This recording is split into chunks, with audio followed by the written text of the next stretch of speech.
রাজনৈতিক মতভেদের সঙ্গে বিদ্বেষ ছিল, কিন্তু বিদ্বেষের এরকম ভয়ঙ্কর বহিঃপ্রকাশ বা অত্যন্ত দৃষ্টিকটু বহিঃপ্রকাশ এটি ছিল না। যে বিষয়টি রাজনীতিতে ছিল না সেটি হচ্ছে যে রাজনীতিতে অন্তত কিছু শিষ্টাচার ছিল, যার মধ্যে একটি হচ্ছে কম বয়সীরা বেশি বয়সীদেরকে কিছুটা হলো সম্মান করতে এবং তাদেরকে জনসমক্ষে হয়রানি করা বা জনসমক্ষে তাদের সম্পর্কে বাজে কথা বলা বা কোনো ধরনের গালিগালাজ করা এইসব থেকে আমাদের রাজনীতি দূরে ছিল।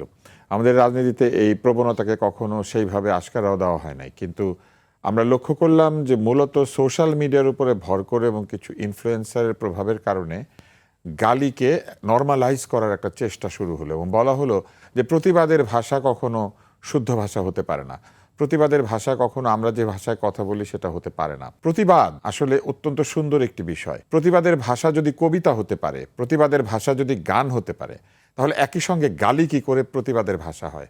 আপনি দেখেন, মুক্তির মন্দির ও সোপানো তলে গান গাইছে এবং সেটা কিন্তু এক চরম প্রতিবাদ, শোকের মধ্যে দিয়ে প্রতিবাদ। একবার বিদায় দে মা ঘুরে আসি গান গাওয়া হয়েছে, এটা কিন্তু শোকের মধ্যে দিয়ে প্রতিবাদ। শিকল পরা ছল মোদের শিকল পরা ছল, কবিতার মধ্যে দিয়ে প্রতিবাদ, যেটা গান হয়ে গিয়েছে। ফলে প্রতিবাদ তো কবিতার মধ্যে দিয়ে হয়েছে। বাংলার মাটি দুর্জয় ঘাঁটি বুঝে নিক দুর্বৃত্ত, এটা কি কবিতা না? কিংবা সুকান্ত যখন বলেন এ শিশুকে পৃথিবীর বাসযোগ্য করে যাব আমি, কিংবা আমি একটা দেশলাইয়ের কাঠি, আগুন ধরিয়ে দেওয়ার কথা বলেন, কত সুন্দর করে বলেন। সেই সৌন্দর্য থেকে আমরা ভাবতে শুরু করলাম যে প্রতিবাদীরা আসলে অসামাজিক, তারা ভয়ঙ্কর। তাদের সামনে দাঁড়ালে পরে তারা বয়স মানবে না, সম্মান করবে না, অসম্মান করবে এবং অসম্মানের ভয়ে বহু মানুষ চুপ করে গেল। বাক স্বাধীনতা এই শব্দটি শুধুমাত্র কাগজে কলমে আসে না, বাক স্বাধীনতার পরিবেশ তৈরি করতে হয়।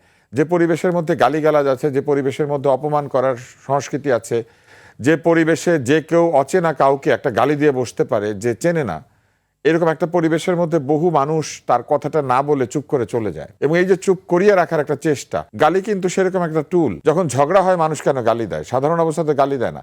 কেউ প্রেম করে গালি দিয়ে, করলে সেটা গোপন অবস্থায় করতে পারে। মানুষের সামনে কেউ কখনো গালি দেয় একজন আরেকজনকে প্রেম করার জন্য, ভালোবাসা প্রকাশ করার জন্য, জন্মদিনের শুভেচ্ছা জানার জন্য? অমুকের বাচ্চা আজকে তোর জন্মদিন বলে না। তাহলে মানুষ তার সবচেয়ে সুন্দর মুহূর্তগুলিতে গালি দেয় না, অথচ তার বিজয়ের মুহূর্তে, বিজয়ের পরে সে গালি দিচ্ছে, বিজয়ের আগে সে গালি দিচ্ছে, প্রতিবাদের সময় গালি দিচ্ছে, সে প্রাণ দিতে গিয়েছে গালি দিতে দিতে।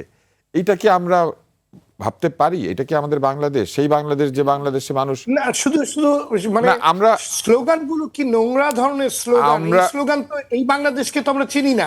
আমরা মুক্তিযুদ্ধের সময় গান গিয়েছি, মোরা একটি ফুলকে বাঁচাবো বলে যুদ্ধ করি, মোরা একটি ভালো গানের জন্য যুদ্ধ করি, মোরা একখানা ভালো ছবির জন্য যুদ্ধ করি। তো আমরা একটা ছবির জন্য, একটা গানের জন্য, একটা কবিতার জন্য, একটা ফুলের জন্য যুদ্ধ করেছি, আর আমরা পেলাম কি?